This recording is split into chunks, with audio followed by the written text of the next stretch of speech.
குரு இல்லாமல் நூலை படிக்கிறவர்களுக்கு அந்த கல்வி சீக்கிரம் மறந்து போகும். அடுத்து அந்த கல்வியினால உலகியல் மேன்மைகள் அவங்களுக்கு கிடைக்காது.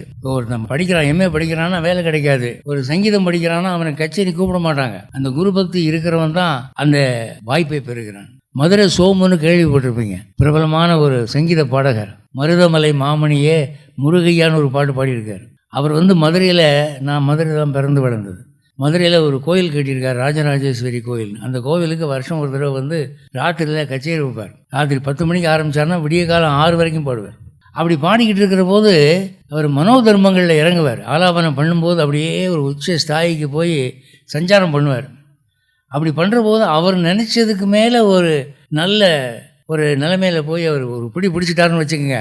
சபையில் ஒரு கைத்தட்டு கிடைக்குதுன்னா உடனே அவர் சொல்கிற வார்த்தை, மைக்கில் அவர் சொல்வார், எல்லாருக்கும் காதல் விழுங்கும், குருநாதா அப்படிம்பார். அவருக்கு சொல்லி கொடுத்த குரு சித்தூர் சுப்பிரமணிய பிள்ளை. அவர் நினச்சிக்கிறார் இது குரு போட்ட பிச்சை. அந்த ஒரு குரு பக்தி அவருக்கு இருந்ததுனால தான் மதுரை சோமு இன்னைக்கு உலகம் பூரா புகழ் பெற்றிருக்கார். நீங்கள் என்ன கல்வியாக இருந்தாலும் அதில் உலகில் நன்மைகள் அடைய வேண்டும், பணம் சம்பாதிக்கணும், புகழ் சம்பாதிக்கணும்னா அதை சொல்லி கொடுத்த குரு மேலே உங்களுக்கு பக்தி வேணும்.